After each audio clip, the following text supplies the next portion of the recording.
हनी भी एक special type का ऑर्गेनिज्म है, ठीक है। इसमें मेजॉरिटी जो फीमेल क्वीन भी होती है ना, वो भी फीमेल होती है, वर्कर भी जो है वो क्या होती है, आपके फीमेल होते हैं, ठीक है। तो जो क्वीन भी है, जैसा मैंने तुम्हें बताया कि जब तुम माइक्रोस्कोप में देखोगे, जब भी सेल इंटरफेस में, तुम्हें लगेगा कि सेल ने कोई काम ही नहीं किया, सेल आराम कर रही है, चिल कर रही है सेल। और जैसे ही एम फेज चालू होगा, तुम्हें एक सेल 2 सेल में टूटते हुए दिखेगी, जबकि एक्चुअल में सेल क्या कर रही थी, प्रिपेयर कर रही थी। तो जो अगर मान लो कि डीएनए में कोई भी डैमेज है, तो उसको भी सेल क्या करती है, चेक करती है। तो मैंने इंश्योर किया है कि आपके सारे के सारे पॉइंट्स जितने भी एनसीईआरटी के हैं, जितने प्रीवियस ईयर के क्वेश्चंस हैं, वो सारे के सारे इस लेक्चर में कवर हो जाएं। आपको हम कॉन्सेप्चुअली भी इस चैप्टर को समझाएंगे, ताकि आपका जितना भी बैकलॉग है वो सारी चीजें क्या हो जाए, खत्म हो जाए।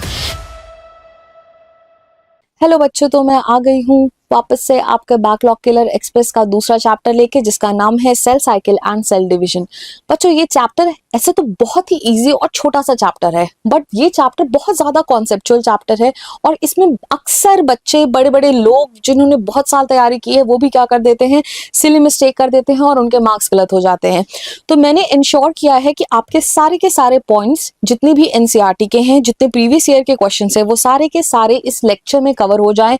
आपको हम कॉन्सेप्चुअली भी इस चैप्टर को समझाएंगे, ताकि आपका जितना भी बैकलॉग है वो सारी चीजें क्या हो जाए, खत्म हो जाए, है ना। इस चैप्टर को स्टार्ट करने के पहले हम थोड़ी बहुत बेसिक बातें करेंगे कि क्यों सेल को डिवाइड करने की जरूरत है, what is the need for cell division, cell cycle क्यों होगी, किस में होगी, क्या होगी, कैसे होगी, सारी चीजें कवर करेंगे। तो आओ स्टार्ट करते हैं इस चैप्टर को। एक बात बताओ कि किसी भी सेल को डिवाइड करने की क्या जरूरत है। ये बात समझने के लिए हम पहले एक एग्जाम्पल लेंगे, ठीक है। वो एग्जाम्पल है 2 लोगों का, ठीक। यहाँ पे हम कोई बॉडी शेमिंग नहीं कर रहे हैं, हमने एक एग्जाम्पल लिया है जिसमें एक आदमी, एक फैट पर्सन है और एक थिन पर्सन है। मान लेते हैं कि दोनों की हाइट क्या है, ऑलमोस्ट सेम है ना। अगर मैं तुमसे पूछूं कि इन दोनों का surface area to volume ratio मुझे बताओ, किसका surface area to volume ratio ज्यादा होगा, किसका surface area to volume ratio कम रहेगा। तो तुम मुझे बता सकते हो ना कि जो फैट आदमी है, इसका जो वॉल्यूम है, जाहिर सी बात है, मोटा है तो उसका साइज बड़ा होगा, है ना, तो उसका वॉल्यूम क्या होगा, ज्यादा। तो जब अगर मेरा डिनोमिनेटर ज्यादा है, तो surface area to volume ratio की वैल्यू क्या हो जाएगी, ओवरऑल वैल्यू कम हो जाएगी। देखो बच्चों, जब भी सरफेस एरिया टू वॉल्यूम की रेशियो कम होती है, तो ऐसे में जो भी ऑर्गेनिज्म है वो लेस एक्टिव हो जाएगा, है ना। अगर सरफेस एरिया टू वॉल्यूम की रेशियो ज्यादा है, तो वो चीज क्या होगी, मोर एक्टिव। अब ये बात हमने क्यों की, बिकॉज कुछ ऐसा ही फिनोमेना हमें सेल के अंदर भी देखने के लिए मिलता है। जब भी कोई भी सेल ग्रो करती है, तो उसका साइटोप्लाज्म क्या होगा, बढ़ेगा, उसका न्यूक्लियोप्लाज्म क्या होगा, बढ़ेगा। साइटोप्लाज्म को हम बोलते हैं साइटोप्लाज्मिक वॉल्यूम। न्यूक्लियस के इंक्रीज की वजह से जो वॉल्यूम बढ़ता है, उसको हम क्या बोलते हैं, न्यूक्लियोप्लाज्मिक वॉल्यूम। ये दोनों की वैल्यू जैसे जैसे इंक्रीज करती है, सेल की मेटाबॉलिक एक्टिविटी क्या हो जाती है, इफेक्ट। जैसे आओ और देखें इसे। जैसे मान लेते हैं कि एक सेल है, ठीक है, मेरी एक सेल है, ये सेल ग्रो करना चालू की, ठीक। यहाँ पे हम इस एग्जाम्पल से देख सकते हैं, ये जो मेरा सेल है, इस सेल का न्यूक्लियस और साइटोप्लाज्म ग्रोथ के टाइम पे दोनों का वॉल्यूम और क्या होगा, इंक्रीज होगा, है ना। दोनों का वॉल्यूम इंक्रीज होगा, तो अब इमेजिन करो, पहले साइटोप्लाज्म का वॉल्यूम इंक्रीज हो रहा होगा, तो न्यूक्लियस के ऊपर लोड आ रहा होगा। न्यूक्लियस को कैसे समझेंगे, जैसे फॉर एग्जाम्पल, अगर मान लिया आपके घर पे कोई पार्टी करने के लिए आ रहा है, 2-4 लोग आएंगे, तो आप क्या करते हो, घर में खाना बना लेते हो, चिल है, ज्यादा लोड नहीं होगा, सब कुछ मैनेजेबल है। बट वही ऑन द अदर हैंड, अगर ज्यादा लोग आ जाएंगे, तो आप स्विगी या जोमेटो करोगे, बिकॉज प्रिपरेशन और मैनेजमेंट बहुत डिफिकल्ट काम है। सेम वे, जैसे जैसे साइटोप्लाज्म का वॉल्यूम बढ़ेगा, सेल के न्यूक्लियस को मैनेज करने में क्या आएगी, दिक्कत। तो सेल का न्यूक्लियस क्या करेगा, वो भी डिवाइड करके अपना वॉल्यूम बढ़ाएगा। अब ऐसे में क्या होगा, एक टाइम ऐसा आएगा कि जो न्यूक्लियर वॉल्यूम है और साइटोप्लाज्मिक वॉल्यूम है, दोनों चीजें क्या हो जाएंगी, डिस्टर्ब्ड, है ना। जब भी किसी भी सेल का एनसी रेशियो डिस्टर्ब होगा, वो सेल एंटर करेगी किसमें, सेल डिवीजन के प्रोसेस में, है ना। सेल क्या करेगी, डिवाइड करेगी। अब याद करो, हमने सेल में पढ़ा था कि सेल दो टाइप की थी, एक मेरी प्रोकैरियोटिक सेल थी, दूसरी मेरी यूकैरियोटिक सेल थी। जो मेरी प्रोकैरियोटिक सेल थी ये कैसी थी, बहुत ही प्रिमिटिव टाइप की, इसका नेकेड डीएनए था, इसके पास राइबोसोम को छोड़ के कोई भी सेल ऑर्गेनेल था नहीं। तो एक बात बताओ, अगर मुझे प्रोकैरियोटिक सेल को डिवाइड करना है तो क्या उसके लिए मुझे कोई फैंसी इवेंट चाहिए होगा? वहां पे तो सेल डिवीजन डायरेक्टली पॉसिबल है ना। तो उन सेल्स में मुझे सेल को डिवाइड करने में कोई मेहनत नहीं लगेगी, इजी है कंपैरेटिवली। किसके कंपैरिजन में? यूकैरियोटिक सेल में। अगर मैं यूकैरियोटिक सेल की बात करूं तो हमने देखा था यूकैरियोटिक सेल में डीएनए है, क्रोमैटिन है, जो थ्रेड है उसमें DNA, histone protein, non histone protein, बहुत सारे सेल ऑर्गेनेल, दुनिया जहान की चीजें थी।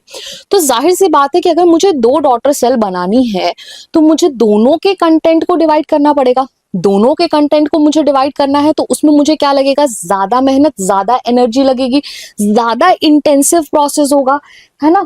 इसी वजह से हम ये बात याद रखेंगे कि जो प्रोकैरियोटिक सेल है, जो मेरी कैसी होती है, इसके पास कोई न्यूक्लियस नहीं होता है। हमने पढ़ा था कि प्रोकैरियोटिक सेल में क्या प्रेजेंट है, नेकेड डीएनए प्रेजेंट था ना, कोई fancy cell organelle except ribosome नहीं है। तो इनमें सिर्फ और सिर्फ सेल डिवीजन होगा। कोई भी सेल डिवीजन के लिए फैंसी इवेंट, वो फैंसी इवेंट क्या होता है? वो फैंसी इवेंट है सेल साइकिल, जो कि नहीं होगा। सेल साइकिल सिर्फ और सिर्फ यूकैरियोटिक सेल में देखने के लिए मिलेगी। प्रोकैरियोटिक सेल में सेल साइकिल क्या होती है? एब्सेंट। ये चीज आप याद रखेंगे।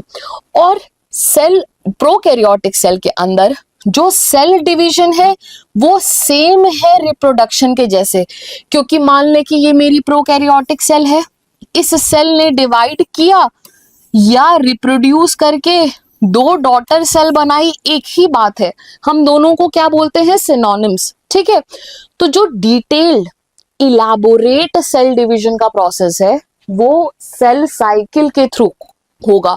और ये सेल साइकिल हमें किस में देखने के लिए मिलेगी? सिर्फ और सिर्फ यूकैरियोटिक सेल में। अब देखो बच्चों, ये सेल साइकिल क्या होती है? सेल साइकिल होती है तीन इवेंट की। सबसे तीनों के तीनों इवेंट परफेक्ट कोऑर्डिनेशन में, सिंक में होते हैं।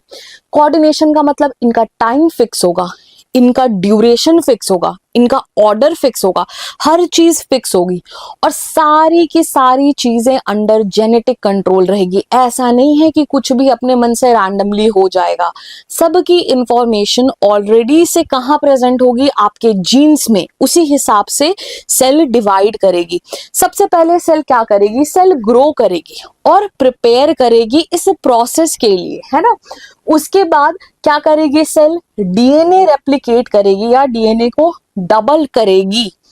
तीसरा और फाइनल स्टेप होगा कि ये जो उसने डीएनए को डबल किया है उसको इंटैक्ट वे में दो डॉटर सेल में दे, साइटोप्लाज्म को प्रॉपरली डिवाइड करे, सेल ऑर्गेनेल को प्रॉपरली डिवाइड करे, एक सेल से दो सेल बनाए इक्वल डिस्ट्रीब्यूशन के साथ।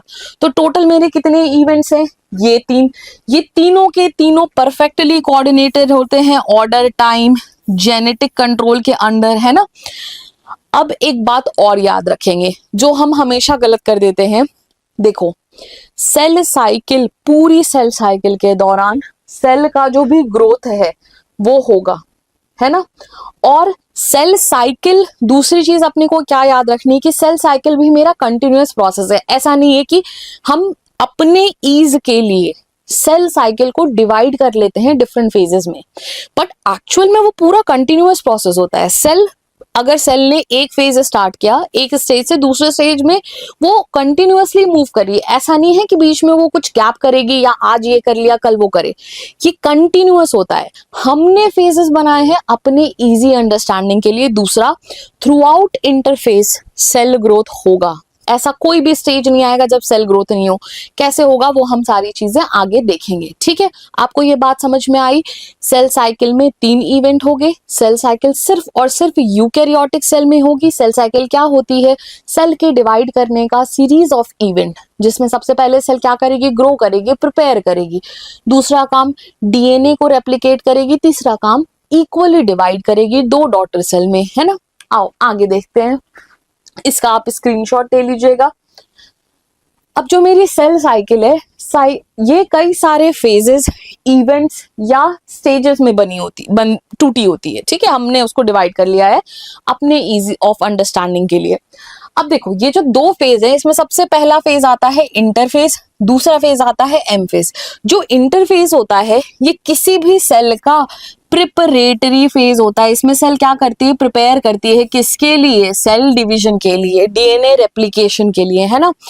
इस फेज को हम रेस्टिंग फेज भी बोलते हैं। अब देखो ये जो रेस्टिंग फेज है, ये रेस्टिंग फेज हम किसके रिस्पेक्ट में बोलते हैं, एम फेज के रिस्पेक्ट में। जैसे एग्जांपल, मान ले कि तुमने उठाया माइक्रोस्कोप, तुमने एक सेल को अंदर डाला माइक्रोस्कोप के, तो जब तक सेल इंटरफेज में है ना, तुम्हें ऐसा लगेगा कि सेल में कुछ हो ही नहीं रहा है। द मोमेंट सेल एंटर करेगी सेल एम फेज में, तो उसमें क्या होगा कि एक सेल दो सेल में टूटते हुए हमें दिखेगी, तो उसको लगेगा कि बाप रे बाप क्या हो रहा है। जबकि इंटरफेस में तुम्हें लगेगा कि अरे अभी तो सेल कुछ नहीं कर रही है, सेल रेस्ट कर रही थी, बट एक्चुअल में सेल रेस्ट नहीं कर रही थी। जस्ट एग्जैक्टली जैसे आप अभी प्रिपेयर कर रहे हैं नीट के लिए, सेम वे सेल भी प्रिपेयर करती है इस फेज में, किसके लिए, अपने डिवीजन के लिए, जो कब देखने को मिलेगा हमें, एम फेज में, है ना। 95% ऑफ द टाइम कोई भी सेल साइकिल में रहेगी। और ये जैसे फॉर एग्जाम्पल, एक और एग्जाम्पल से समझते हैं। जैसे आपने साल भर प्रिपेयर किया, आपने 365 डेज प्रिपेयर किया एक 3 घंटे के एग्जाम के लिए, है ना। तो सेल भी वैसे 95% ऑफ द टाइम कहाँ रहती है, इंटरफेज में। और क्या करती है, जो बाकी के रिमेनिंग, जो आपने जैसे 3 घंटे में अपना एग्जाम दिया नीट का, सेम वे सेल भी क्या करती है, 5% टाइम अपना बिताती है इस एम फेज में। तो मैं बोल सकती हूँ कि ये इंटरफेस जो है, ये दो एम फेज के बीच की स्टेज है, इसीलिए इसको क्या बोलते हैं, फेज बिटवीन एम फेज। जैसे सेल ने यहाँ पे रेस्ट किया, डिवाइड किया, फिर रेस्ट किया, फिर डिवाइड किया, तो दो एम फेज आए ना। जैसे सबसे पहले मेरा इंटरफेस आया, फिर क्या आया, एम फेज आया, फिर एक और इंटरफेस आएगा, फिर एम फेज आएगा। अगर सेल ऑलरेडी से सेल साइकिल में है, तो इसको मैं बोल सकती हूँ ना कि जो इंटरफेस स्टेज है ये दो एम फेज का है, तो ये याद रखेंगे हम।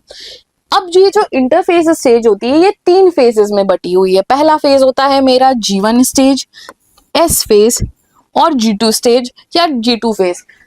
G1 को हम बोलते हैं गैप 1 फेज।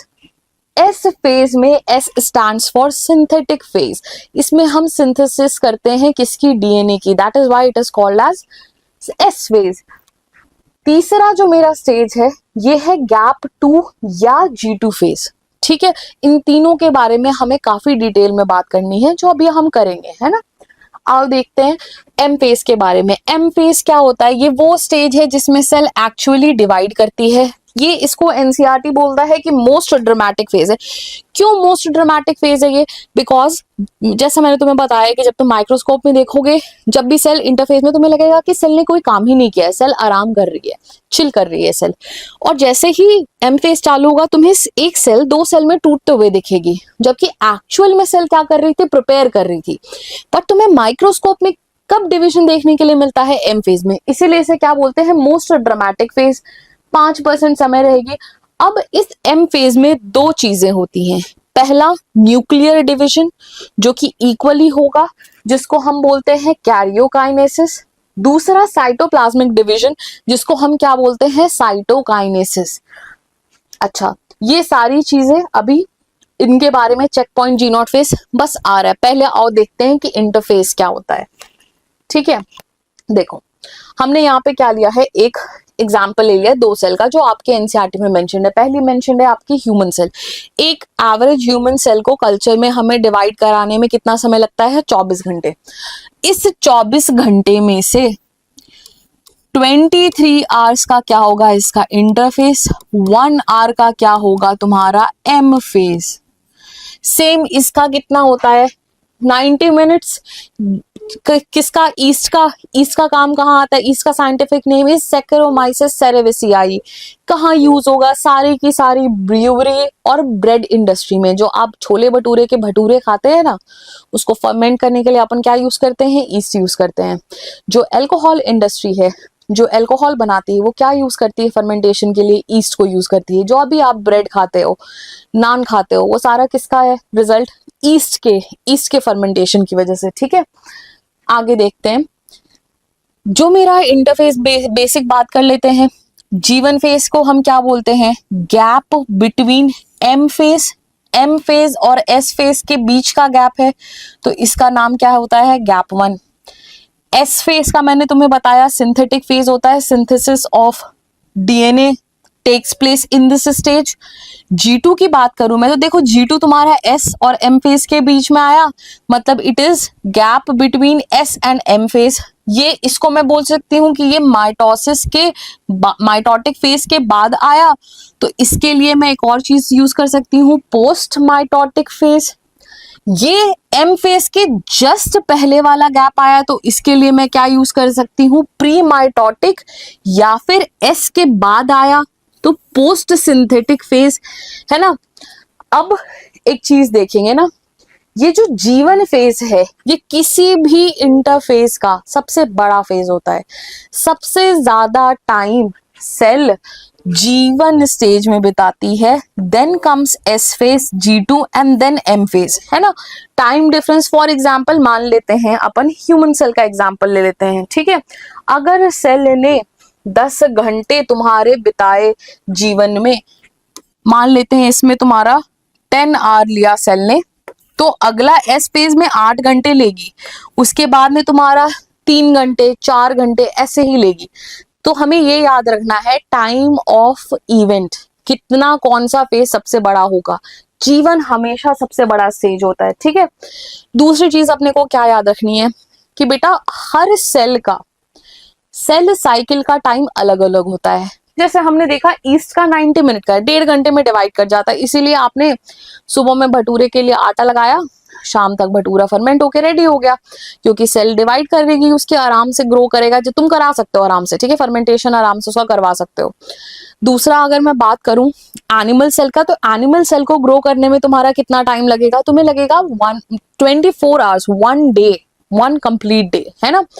जरूरी नहीं है कि 2 सेल का सेम सेल साइकिल हो, ये चीज हमें याद रखनी है। दूसरी सबसे इंपॉर्टेंट चीज जो मैंने बताया कि इवन एक ऑर्गेनिज्म का डिफरेंट सेल का सेल साइकिल का टाइम क्या होगा? अलग अलग। जैसे फॉर एग्जाम्पल अगर मैंने ह्यूमन की ही बात कर ली, तो अगर इसमें मैंने हेयर को ले लिया, हेयर सेल को ले लिया, और दूसरा तुम्हारा मैंने मसल को ले लिया, तो इसकी सेल साइकिल और इसकी सेल साइकिल दोनों ही क्या होगी? डिफरेंट। कोई भी सेल साइकिल 2 सेल की कभी भी नहीं सेम होती है, चाहे वो सेम ऑर्गेनिज्म के हो, अलग ऑर्गेनिज्म के हो। ठीक है, ये बात हम क्या करेंगे? याद रखेंगे। आ जाओ आगे बढ़ते हैं। अब चालू करेंगे हम सबसे पहले जीवन फेज के बारे में। जीवन फेज क्या होता है? जैसा कि मैंने तुम्हें बताया था, gap between M and S phase. Mitosis के बाद, माइटोटिक फेज के बाद का है, तो इसको हम क्या बोलते हैं? Post mitotic phase. इस फेज में सेल में क्या होता है? ग्रोथ। सेल में क्यों ग्रोथ होता है? Because of protein formation. अब एक चीज देखना ना, एक बात समझना बच्चों, ठीक है, एनसीईआरटी ने जीवन फेज के लिए नहीं मेंशन किया है, बट बाद में तुम्हें ये चीज देखने के लिए मिलेगी जब आप एनसीईआरटी रीड करोगे। एक चीज देखना, मान लो कि तुम्हारी ये सेल है, ठीक है, इसके अंदर ये तुम्हारा न्यूक्लियस है, जिसके पास क्या है? डीएनए। अगर प्रोटीन बनाना है तो डीएनए से सबसे पहले क्या बनेगा? एमआरएनए। इस एमआरएनए किसके पास जाएगा? राइबोसोम के पास, और राइबोसोम से फिर आपकी क्या होगी? प्रोटीन की सिंथेसिस। ये बात आपको समझ में आई क्या? अब देखो बच्चों, जहां पे डीएनए से एमआरएनए बनता है, तो इस प्रोसेस को हम क्या बोलते हैं? इसको हम बोलते हैं ट्रांसक्रिप्शन। और जब राइबोसोम से प्रोटीन बनता है तो इसको हम बोलते हैं ट्रांसलेशन। तो इस फेज में दोनों ही चीजें होती हैं, ट्रांसक्रिप्शन भी मिलेगा, ट्रांसलेशन भी मिलेगा। दूसरा, क्योंकि अगली स्टेज हमारी एस फेज है, तो जो अगर मान लो कि डीएनए में कोई भी डैमेज है, तो तो उसको भी सेल क्या करती है, चेक करती है, एंजाइम की सिंथेसिस करती है। वो सारे एंजाइम जो डीएनए के रेप्लिकेशन में लगेंगी वो कब बनते हैं, जीवन फेज में बनते हैं, है ना। मेजॉरिटी ऑफ सेल ऑर्गेनेल का डुप्लीकेशन इसी स्टेज में होता है ना। तो जितने भी रॉ मटेरियल चाहिए सेल डिवीजन के, वो सारे के सारे कहाँ प्रिपेयर होते हैं, इस जीवन फेज में। ठीक, तो गैप 1 क्या है, मेजॉरिटी सेल ऑर्गेनेल का क्या होगा, डबलिंग होगा, रेप्लिकेशन होगा। डीएनए के लिए जितने डीएनए रेप्लिकेशन के लिए तुम्हारे जितने प्रोटीन, एंजाइम, जितनी चीजें लगेंगी वो सारी की सारी चीजें कब बनती हैं, जीवन फेज में। ठीक है, आओ एक चीज और देख लेते हैं अपन। मैंने तुम्हारे इस फिगर में एक चीज बनाई थी, यहाँ पे ये है चेक पॉइंट, ठीक है, जीवन एस का चेक पॉइंट। तो सेल क्या करती है कि जैसे ही उसने प्रोटीन सिंथेसिस चेक की, अब डीएनए रेप्लिकेशन को, डीएनए बहुत स्टेबल है, अगर आपके डीएनए रेप्लिकेशन में थोड़े भी चेंजेस आ जाए, थोड़े भी म्यूटेशन आ जाए, तो उसकी वजह से पूरा ऑर्गेनिज्म बदल सकता है ना। डाउन सिंड्रोम, तुमने लिंक फिल्टर सिंड्रोम, तुम दुनिया जहान की बीमारियां पढ़ोगे, बहुत सारी बीमारियां होने के चांसेस हैं। ठीक है, तो डीएनए रेप्लिकेशन काफी मेजर इवेंट है किसी भी सेल डिवीजन का। ठीक, तो उसके लिए सेल बहुत प्रॉपरली प्रिपेयर करती है। तो जब वो प्रॉपरली प्रिपेयर करी, तो अभी भाई उसको कैसे पता चलेगा कि उसने प्रिपेयर किया है कि नहीं किया है। जैसे आप अभी एग्जाम के लिए प्रिपेयर कर रहे हो, आपको कैसे पता चलेगा, आप क्वेश्चन सॉल्व करोगे, आप टेस्ट दोगे, आपके टेस्ट के जो स्कोर आएंगे उससे पता चलेगा कि आपकी प्रिपरेशन कैसी चल रही है। सेम वे सेल के लिए वो टेस्ट होते हैं चेक पॉइंट।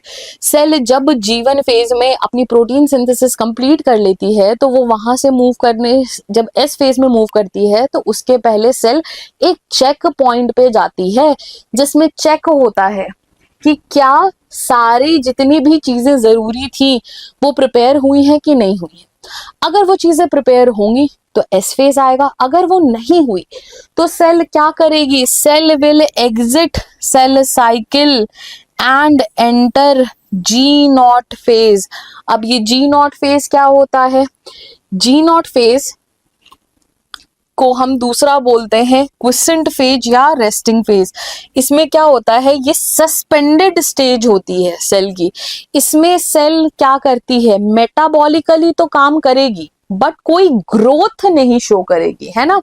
मतलब इस स्टेज में मुझे सेल ग्रोथ एब्सेंट मिलेगा, मेटाबॉलिज्म प्रेजेंट मिलेगा। सेल कभी भी इसमें डिवाइड नहीं करेगी और डिफरेंशिएट हो जाएगी। डिफरेंशिएशन का मतलब क्या होता है, एक पर्टिकुलर फिक्स फंक्शन उठा लेना। जैसे मान लो कि एक मेरिस्टेमेटिक सेल है, ठीक है, प्लांट के अंदर, उसने बोला कि भाई मुझे अब डिवाइड नहीं करना है, मैं अब सिर्फ स्टोरेज का काम करूंगा। तो जब वो स्टोरेज का काम करना चालू कर दे तो वो पैरेन्काइमा बन जाएगी। तो इसको हम, इस प्रोसेस को क्या बोलेंगे, कन्वर्जन को डिफरेंशिएशन। तो बच्चों ये बात हम हमेशा याद रखेंगे कि जी नॉट स्टेज में जो भी मेरी सेल होती है वो डिफरेंशिएटेड सेल होती है, उसका एक पर्टिकुलर फिक्स फंक्शन क्या होता है, ऑलरेडी डिस्क्राइब्ड होता है। जैसे न्यूरॉन, न्यूरॉन का काम है नर्व इंपल्स कंडक्शन, उसने अपना पर्टिकुलर फंक्शन ले, तो आपका न्यूरॉन कभी नहीं डिवाइड करेगा। कार्डियक सेल, कार्डियक मसल की अगर मैं बात करूं तो वो क्या है, वो कभी नहीं डिवाइड करती, उनका काम फिक्स है ना, उनको पता है कि उन्होंने सिर्फ और सिर्फ ब्लड को पंप करना है ना। तो जितना भी हमारा न्यूरॉन हो गया, हार्ट सेल हो गया, परमानेंट प्लांट टिश्यू हो गया, जैसे parenchyma, collenchyma, sclerenchyma, xylem, phloem, ये सारी की सारी चीजें क्या है आपकी परमानेंट सेल। इनमें से मेजॉरिटी सेल्स किस स्टेज में है, जी नॉट स्टेज में। मतलब जी नॉट सेल में सेल एंटर करे, एग्जिट कर जाएगी सेल साइकिल को, है ना। कुछ सेल्स हम आगे पढ़ेंगे, ये वाला पार्ट जो है आपका, ये मुझे एनाटॉमी में पढ़ने के लिए मिलेगा। सेल री एंटर भी कर सकती है, प्लांट सेल, ठीक है, वापस से सेल साइकिल में एंटर कर जाएंगे, कुछ सेल्स एंटर कर सकती हैं। तो फिर से आएगा G1 G2 एस फेज, आपका सेल डिवीजन, दुनिया जहान की चीजें वापस से रिपीट होंगी। ठीक, आओ आगे बढ़ते हैं। अब बात करेंगे अपन एस फेज की। एस फेज क्या होता है, ये सिंथेटिक फेज है और ये न्यूक्लियस के अंदर होगा। इसमें क्या होगा, डीएनए का रेप्लिकेशन, डबलिंग या सिंथेसिस होगी। अब जितना भी हिस्टोन, नॉन हिस्टोन प्रोटीन है, ये सारी की सिंथेसिस कब होती है, इसी फेज में होगी। अच्छा, तुम्हें ये बात दिमाग में आनी चाहिए कि सेल एम फेज में क्यों नहीं मतलब प्रोटीन सिंथेसिस सारा कभी जीवन में कर रही है, हम देख रहे हैं एस में करेगी, G2 में करेगी, एम फेज में क्यों नहीं कर रही है? क्योंकि आपका न्यूक्लियोलस जो है ना बच्चों, वो चला जाएगा। मेरा डीएनए हम आगे देखेंगे कि क्रोमोसोम में कन्वर्ट होगा। जब डीएनए क्रोमोसोम में जाएगा तो न्यूक्लियस प्रेजेंट नहीं होगा। अब अगर न्यूक्लियोलस ही नहीं है तो आपका राइबोसोम नहीं बनेगा, राइबोसोम नहीं बनेगा तो प्रोटीन सिंथेसिस नहीं होगी। इसीलिए सेल क्या करती है, जब उसको पता है कि अभी समय आ गया है डिवाइड करने का, तो सेल सारी चीजें पहले से ही प्रिपेयर करती है। और वो पूरे प्रिपरेशन कब होती है, आपके इंटरफेज में, है ना। अब देखो, जो सेंट्रियोल होता है वो कहाँ डबल होगा, साइटोप्लाज्म में।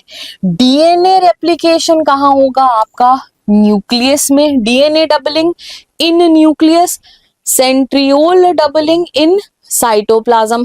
अब याद करो, मैंने तुम्हें बताया था कि जो डीएनए क्रोमैटिन है वो दो टाइप का होता है, यू क्रोमैटिन और heterochromatin. You chromatin loosely present होता है और हेट्रोक्रोमैटिन डेंसली कॉइल्ड होता है। यही पूरा कंडेंस होता है तो किस में जाएगा, आपका क्रोमोसोम बनाएगा, ठीक है। अब एक चीज याद रखेंगे ना, मान लेते हैं कि ये कंडेंस होना चालू किया, तो तुम ये देख पा रहे हो पहले इसके पास सिर्फ एक क्रोमैटिड आर्म है। जब एस फेज आई तो यहाँ पे एक और आर्म आ गई, तब हमारा क्रोमोसोम तब ऐसा दिखता है। क्रोमोसोम ये भी एक है, ये भी एक है। मैंने तुम्हें सेल में बताया था कि एक क्रोमोसोम का मतलब क्या हुआ, एक सेंट्रोसोम। यहाँ पे भी आपका एक ही सेंट्रोसोम है, यहाँ पे भी आपका एक ही सेंट्रोसोम है ना, दोनों ही एक क्रोमोसोम है। बट क्या हुआ, जो यहाँ पे पहले आपका 2C डीएनए था, सी मैंने इसके डीएनए को सी कर लिया, इसको सी कर लिया, कितना हुआ टोटल 2C। एस फेज के आने के बाद जब डीएनए डबल हुआ तो यहाँ पे सी, यहाँ पे सी, यहाँ पे सी, तो टोटल कितना हो गया 4C। क्रोमोसोम क्या रहा सेम, डीएनए क्या हो गया डबल। ये बात आप हमेशा याद रखेंगे, इस पे बहुत बार सवाल आया है जिसको बच्चों ने हर बार क्या किया है, गलत किया है ना। एक सेंट्रोसोम का मतलब एक क्रोमोसोम, तो ठीक है ना, एक पे दो आर्म अटैच हो गई, दो क्रोमैटिड आर्म आ गए। यही रीजन है कि तुम इन्हें क्या बोलते हो, सिस्टर क्रोमैटिड। सिस्टर क्रोमैटिड क्यों है, क्योंकि अरे सेम ही डीएनए का रेप्लिकेशन हुआ है ना, उसी का रेप्लिकेशन हुआ है और आके सेम सेंट्रोसोम पे अटैच हो गया है, ठीक है। आप इसका स्क्रीनशॉट ले लीजिएगा। आ जाओ आगे बढ़ते हैं। अब हमारा लास्ट फेज इंटरफेस का है G2 फेज, है ना। G2 फेज में क्या होता है, ये S फेज के बाद की स्टेज है, माइटोटिक फेज के M फेज के जस्ट पहले की स्टेज है। तो यहाँ पे क्या बोला, post S phase pre M phase. इस स्टेज में आपका माइटोकॉन्ड्रिया, क्लोरोप्लास्ट, गोल्जी, इनकी डबलिंग होती है। बाकी सारे सेल ऑर्गेनेल कहाँ डबल हो रहे थे, बाकी सारे सेल ऑर्गेनेल डबल हो रहे थे G1 फेज में। G2 फेज में कौन कौन डबल होता है, मेरा माइटोकॉन्ड्रिया, क्लोरोप्लास्ट, गोल्जी बॉडी। दूसरा सबसे इंपॉर्टेंट पॉइंट जो बहुत बार पूछा जाता है कि G2 फेज में किसकी सिंथेसिस होती है, कौन से प्रोटीन की, ट्यूबुलिन प्रोटीन। किस प्रोटीन की, ट्यूबुलिन प्रोटीन की। ये ट्यूबुलिन प्रोटीन ही आगे जाके स्पिंडल फाइबर बनाएगा, ठीक है। तो स्पिंडल फाइबर क्रोमोसोम के सेपरेशन के लिए बहुत जरूरी है, तो उनको जो खींचते हैं धागे स्पिंडल फाइबर, उनके लिए क्या चाहिए सेल को, ट्यूबुलिन प्रोटीन। वो कब बनते हैं, आपके G2 फेज में। अब देखो, ओवरऑल सेल के अंदर 3 चेक पॉइंट होते हैं, ठीक है। हमने G1S के बारे में बात कर लिया था। इसके बाद आपका इसमें चेक होता है मेनली कि डीएनए डैमेज है क्या, कुछ बचा है प्रोटीन का या एंजाइम की सिंथेसिस पेंडिंग है क्या, अगर बची रहेगी तो रोक दिया जाएगा सेल को एंटर करने से। वैसे ही G2M फेज पे भी एक चेक पॉइंट आएगा जिसमें हम चेक करेंगे कि ट्यूबुलिन प्रोटीन बन गया है क्या, सारे ऑर्गेनेल्स डबल हो चुके हैं क्या, क्योंकि दोनों सेल में जाने हैं, ठीक है। वैसे ही हम जब M फेज पढ़ेंगे तो इसमें भी एक चेक पॉइंट आता है जो मेटाफेज और एनाफेज के बीच में आएगा, ठीक है। बट वो आपके सिलेबस में है नहीं, बट तुम बस इतना याद रखो कि बार बार सेल चेक करती है, फिर भी कभी ना कभी थोड़ी बहुत गलती हो जाएगी, है ना। ऐसा नहीं है कि 100% परफेक्ट है कुछ भी, थोड़ा बहुत गलती रहेगी, ठीक। कभी कभी होती है, मोस्ट ऑफ द टाइम नहीं होती है, कभी कभी हो जाएगी, हमें देखने के लिए भी मिलेगा। तो अपने को क्या याद रखना है, सबसे पहले क्रोमोसोम का नंबर, डीएनए कंटेंट, ये जो टेबल है मैंने इसको इंपॉर्टेंट में मार्क किया, ये बहुत बार पूछा है। प्लॉइडी, प्लॉइडी क्या होती है, set of chromosome, number of chromosome, कितना सेट प्रेजेंट है, ठीक है। जीवन फेज में जो सेल लेके आई सेम रहेगा सब में, थ्रू आउट जीवन, SG2 प्लॉइडी सेम रहेगी, प्लॉइडी में कोई चेंज नहीं आएगा, ठीक है। अमाउंट ऑफ डीएनए अगर स्टार्टिंग में 2C था तो एस फेज में क्या हो जाएगा 4C जो हमने देखा था, और फिर G2 में भी क्या रहेगा 4C। एक बार जो एस फेज में डबल हुआ डीएनए, वही डीएनए कंटेंट आपका G2 फेज में भी जाएगा। तो ये बात हम याद रखेंगे कि आफ्टर एस फेज जो डीएनए होता है हमारा, अमाउंट ऑफ डीएनए, वो क्या हो जाता है 4C, ठीक। आओ आगे बढ़ते हैं, अब बात कर लेते हैं दो कंडीशन की, ठीक है। पहला कंडीशन है कि अगर कोई भी सेल नॉन डिवाइडिंग सेल है ना, तो उसमें मुझे क्रोमैटिन दिखेगा और उसकी न्यूक्लियर मेम्ब्रेन इंटैक्ट रहेगी। याद करो मैंने तुम्हें सेल में बताया था कि न्यूक्लियर मेम्ब्रेन प्रेजेंट है, मतलब कि क्या होगा, ये बच्चे हमेशा याद रखना कि अगर कभी भी सेल में न्यूक्लियर मेम्ब्रेन प्रेजेंट है, मतलब कि क्रोमैटिन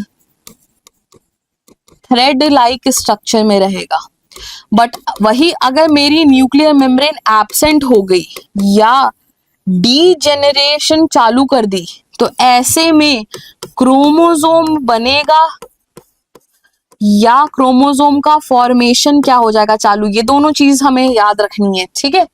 दूसरा, अगर कभी भी कोई भी सेल डिवाइड कर रही है तो वो हमेशा अपने क्रोमैटिन को किस में कंडेंस करेगी, क्रोमोसोम में। न्यूक्लियर मेम्ब्रेन क्या होगी, डिसअपीयर होगी, ये चीज याद रखेंगे, ठीक है।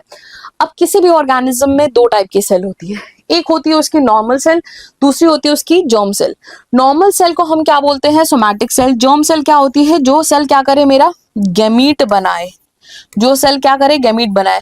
जो सेल गैमीट बनाती है वो एक स्पेशल प्रोसेस से बनाती है जिसको हम बोलते हैं मियोसिस, है ना।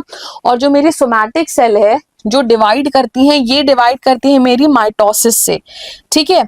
यूजुअली माइटोसिस जो है वो आपका डिप्लॉइड ऑर्गेनिजम्स में देखने के लिए मिलता है। डिप्लॉइड का मतलब क्या हुआ कि उनके पास 2 सेट ऑफ क्रोमोसोम है। मान लेते हैं n मेरा है क्या क्रोमोसोम का नंबर, तो इनके पास क्या है 2 सेट। हैप्लॉइड बोला तो 1 सेट, ट्राइप्लॉइड बोला तो 3, टेट्राप्लॉइड बोले तो 4। समझ आया क्या। तो जो हनी बी है ना, ये इसका एक्सेप्शन है। देखो हनी बी में क्या होता है कि पहले मियोसिस हुई, मियोसिस से उसने क्या बनाया, अपना गैमीट। हनी बी एक स्पेशल, सुनना, हनी बी एक स्पेशल टाइप का ऑर्गेनिज्म है, ठीक है। इसमें मेजॉरिटी जो फीमेल क्वीन भी होती है ना, वो भी फीमेल होती है, वर्कर भी जो है वो क्या होती है, आपके फीमेल होते हैं, ठीक है। तो जो क्वीन बी है वो क्या करेगी, मियोसिस, मियोसिस से बनाएगी एग सेल, ठीक है। अपने उसने रिडक्शनल डिवीजन किया, एग सेल बनाया। अब देखो बच्चों, ये जो एग सेल है ना, जो अनफर्टिलाइज रहता है, वही आगे जाके डेवलप कर जाएगा किसमें, मेल ड्रोन में। अब अगर ये एग फर्टिलाइज हो जाए तो वो क्या बनाएगा, जाइगोट। और जाइगोट कैसा होगा, मेरा फीमेल, ठीक। और अगर ये स्टराइल हुआ तो उसको हम बोलेंगे वर्कर बी, अगर ये फर्टाइल हुआ तो उसको हम क्या बोलेंगे, क्वीन बी। देखो हनी बी ने क्या किया, गैमीट बनाया, वो एक फ्लाइट लेती है। तो अगर ड्रोन आया पीछे से मेल और उसने अपने स्पर्म डाले, फर्टिलाइजेशन हुआ, तो जो भी मेरा एग है वो फर्टिलाइज हो जाएगा। फर्टिलाइज हो जाएगा तो उसको हम बोलेंगे जाइगोट। ये जाइगोट फीमेल में डेवलप करेगा। अब उसमें से सिर्फ एक ऐसा होगा जो फर्टाइल बनेगा, ठीक है। बाकी सारे क्या हो जाएंगे, स्टराइल। जितने भी स्टराइल फीमेल एग है वो किस में कन्वर्ट हो जाएंगे, आपका वर्कर बी में। और जो फर्टाइल एग है वो किस में कन्वर्ट हो जाएगा, आपका क्वीन बी में, ठीक है। मेल कैसा रहता है, अनफर्टिलाइज, उसको हम क्या बोलते हैं, ड्रोन। कैसे बन रहा है, माइटोसिस के थ्रू, है ना। ये जो एग है यही तो डेवलप कर जाएगा मेल में, तो यहाँ पे होती है आपकी माइटोसिस, ठीक है। आओ आगे देखते हैं। अब बात करेंगे हम एम फेज के बारे में। एम फेज क्या होता है? देखो, एम फेज का मतलब होता है माइटोटिक फेज। हम क्यों उसको माइटोटिक फेज बोलते हैं? Because most common type of cell division is mitosis. Meiosis जो है वो एक स्पेशलाइज्ड डिवीजन है, जो स्पेशलाइज्ड सेल जिनको हमने अभी बताया तुम्हें जर्म सेल, उसमें होगी। तो जो मेरा एम फेज है ना, इसको कॉमनली हम क्या बोल देते हैं? Mitotic phase. ठीक, अब इसमें दो चीजों का रीऑर्गेनाइजेशन होता है। पहला आपका न्यूक्लियर कंटेंट का, जिसको हम क्या बोलते हैं? कैरियोकाइनेसिस। दूसरा आपका साइटोप्लाज्मिक कंटेंट का, जिसको हम क्या बोलते हैं? साइटोकाइनेसिस। अब जो मेरा न्यूक्लियर रीअरेंजमेंट है, जो मेरा न्यूक्लियस का डिवीजन है, ये फर्दर 4 स्टेजेस में डिवाइडेड होता है। प्रोफेज, मेटाफेज, एनाफेज, टीलोफेज, है ना। आके इसके बारे में हम चर्चा करेंगे और डिटेल में। अब जो एम फेज है मेरा, ठीक है, ये दोनों में ही हो सकता है, चाहे आपका हैप्लॉइड हो डिप्लॉइड हो। इसको हम बोलते हैं इक्वेशनल डिवीजन। इक्वेशनल का मतलब क्या होता है कि जो पेरेंट मान ले एन है, तो मेरा क्रोमोसोम कैसा, डॉटर कैसी बनेगी? डॉटर जो सेल है ना, इसका भी एन ही रहेगा। ठीक है, इक्वेशनल का मतलब क्या हुआ? Ploidy remains same. Ploidy remains same बोले तो क्रोमोसोम नंबर रिमेन्स सेम। ठीक, अब हम मियोसिस में देखेंगे कि अगर पेरेंट 2n है तो वो क्या हो जाएगा? आपका n आधा हो जाएगा, उसको हम रिडक्शनल डिवीजन बोलेंगे। बट माइटोसिस कैसी होती है मेरी? Equational division. ठीक है, आगे देखते हैं इसके बारे में। ठीक, प्लांट में सब में मिलेगी, हर टाइप के सेल में। एनिमल्स के केस में यूजुअली हमेशा डिप्लॉइड सेल में ही हमको माइटोसिस देखने के लिए मिलेगी। हैप्लॉइड सेल का सिर्फ एक एक्सेप्शन आपके सिलेबस में है, विच इज हनी बी। ठीक है, हनी बी में ड्रोन का फॉर्मेशन होता है माइटोसिस के थ्रू। आ जाओ, बात करेंगे अपन प्रोफेज की। ये मेरी सबसे पहली स्टेज होती है कैरियोकाइनेसिस की, सबसे लंबी स्टेज होती है, जिसमें क्या होता है आपका? Condensation of chromatin thread into chromosome start होता है। और मैंने तुम्हें बताया था कि जब भी क्रोमोसोम बनेगा, न्यूक्लियर मेम्ब्रेन को जाना पड़ेगा। क्रोमैटिन है तो न्यूक्लियर मेम्ब्रेन रहेगी, क्रोमैटिन अगर गया तो न्यूक्लियर मेम्ब्रेन भी जाएगी। क्रोमोसोम आया तो क्या होगा? आपका न्यूक्लियर मेम्ब्रेन को जाना पड़ेगा। तो ये जो क्रोमैटिन है ना, ये बहुत ही ऐसा मिक्स्ड रहता है। ठीक है, ऐसा पूरा एकदम गुच्छे में रहता है। तो अगर मुझे इसे क्रोमोसोम बनाना है तो सबसे पहले क्या करना पड़ेगा? मुझे इसे खोलना पड़ेगा। उस खोलने को हम बोलते हैं अनटैंगलिंग। ठीक है, सबसे पहले हम क्या करेंगे? इस गुच्छे को पहले सीधा धागा करना चालू करेंगे, इसको क्या करेंगे? खोलना चालू करेंगे। इस खोलने के प्रोसेस को हम क्या बोलेंगे? अनटैंगलिंग। ठीक, अब दूसरा क्या होगा इसमें कि जो क्रोमैटिन है वो अनटैंगल होगा और धीरे धीरे कंडेंस होना चालू होगा। कंडेंसेशन का मतलब समझ रहे हैं क्या हम? ये जो क्रोमैटिन थ्रेड है ऐसा, ये मेरा किस में कन्वर्ट होने लगेगा? ये ऐसा क्रोमोसोम बनाना चालू करना लगेगा। ठीक है, इस प्रोसेस को क्या बोलते हैं हम? क्रोमैटिन से तुम्हारा क्रोमैटिन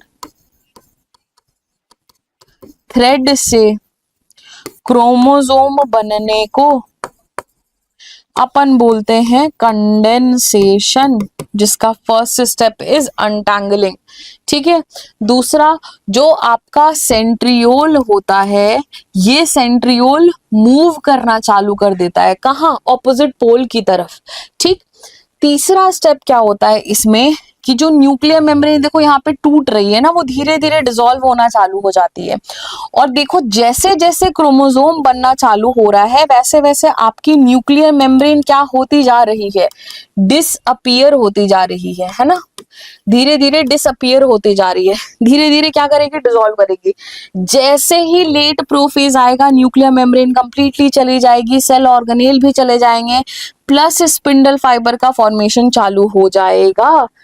जब क्रोमोसोम कंप्लीटली क्या नहीं है बने हुए, तो वो देखो बच्चों, वो आपका ना ये क्रोमोसोम अटैच रहता है न्यूक्लियर मेम्ब्रेन से। ठीक है, तो उस स्टेज को हम बोलते हैं बुकेट स्टेज या बॉल ऑफ वुल। ऐसा लगता है कि उनका गुच्छा है, बॉल है। ठीक है, दूसरा एक चीज याद रखेंगे ना, कि ये जो सेंट्रियोल होता है इसके अराउंड में अमॉर्फस लिक्विड प्रेजेंट होता है। याद करो हमने पढ़ा था इसके बारे में। सेल में इसमें क्या प्रेजेंट था तुम्हारा, अमॉर्फस प्रोटीन का लिक्विड प्रेजेंट था। और इस पूरे स्ट्रक्चर को हम क्या बोलते हैं, सेंट्रोसोम। इस पे धीरे धीरे फाइबर आके जुड़ना चालू होते हैं। कुछ सबसे पहले जो छोटे फाइबर जुड़ते हैं और सितारे जैसा लगता है। जैसे मान लो कि ये मेरा क्या हुआ,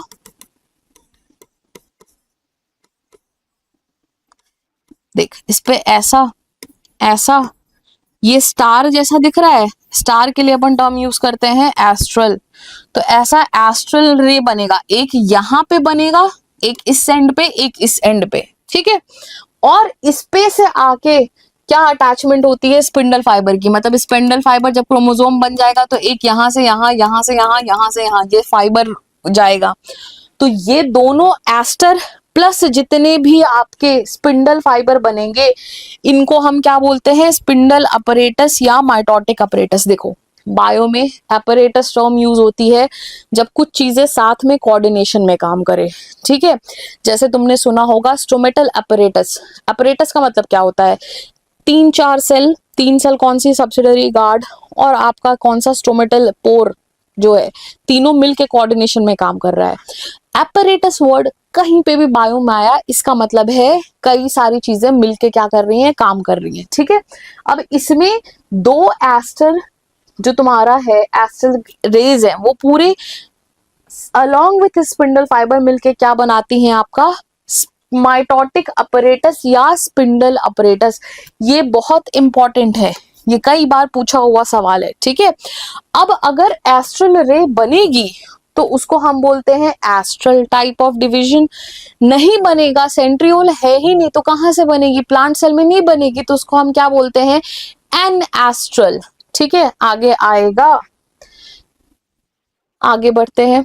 अगला जो स्टेज है मेटाफेज। मेटाफेज में क्या होता है कि जैसे ही पूरा क्रोमोसोम बन गया, न्यूक्लियर मेम्ब्रेन चली गई, तो क्रोमोसोम मेरे कहां पे आ गए, साइटोप्लाज्म के अंदर। ये क्या प्रेजेंट है, साइटोप्लाज्म, है ना। इस साइटोप्लाज्म में जैसे ही आए, सेंट्रोसोम क्या होगा, ऑपोजिट पोल पे पहुंच चुका है, न्यूक्लियर मेम्ब्रेन कंप्लीटली चली गई है, क्रोमोसोम साइटोप्लाज्म में आ गए, तो ये अरेंज होना चालू हो जाते हैं। कहां पे, इक्वेटर पे, इक्वेटोरियल प्लेट पे, यहाँ पे बीच में। और इसको हम बोलते हैं मेटाफेज प्लेट। इसको क्या बोलते हैं अपन, इसको बोलते हैं अपन मेटाफेज प्लेट, ठीक है। आगे देखते हैं, इस जो अरेंजमेंट का प्रोसेस है, इस प्रोसेस ऑफ अरेंजमेंट को हम क्या बोलते हैं, कांग्रेशन, ठीक है। जो मेरा स्पिंडल फाइबर है, स्पिंडल फाइबर किससे अटैच होते हैं, स्पिंडल रे फाइबर काइनेटोकोर से। काइनेटोकोर क्या था, याद करो हमने पढ़ा था कि जो क्रोमोसोम था, क्रोमोसोम के सेंट्रोसोम के पास में ऊपर में एक ऐसे कवरिंग थी, ये कवरिंग दिख रही है, इसको हम क्या बोलते हैं, तुम्हारा काइनेटोकोर। इस काइनेटोकोर पे आके जितने भी स्पिंडल फाइबर है ये अटैच होते हैं। अब जैसे मान ले कि ये है मेरा क्रोमोसोम, इस पे आके अटैच हुआ, धीरे धीरे यहाँ से 4 माइक्रोट्यूब्यूल निकल गए। ये क्या हुआ, डिसॉल्व हो गया। इनका मैंने मान ले यहाँ से 3 को हटा दिया, इसको अपन बोलते हैं डिसोल्यूशन।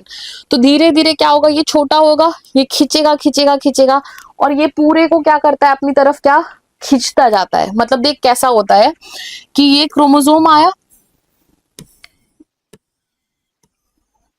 अब यहां पे अटैच हुआ काइनेटोकोर के साथ,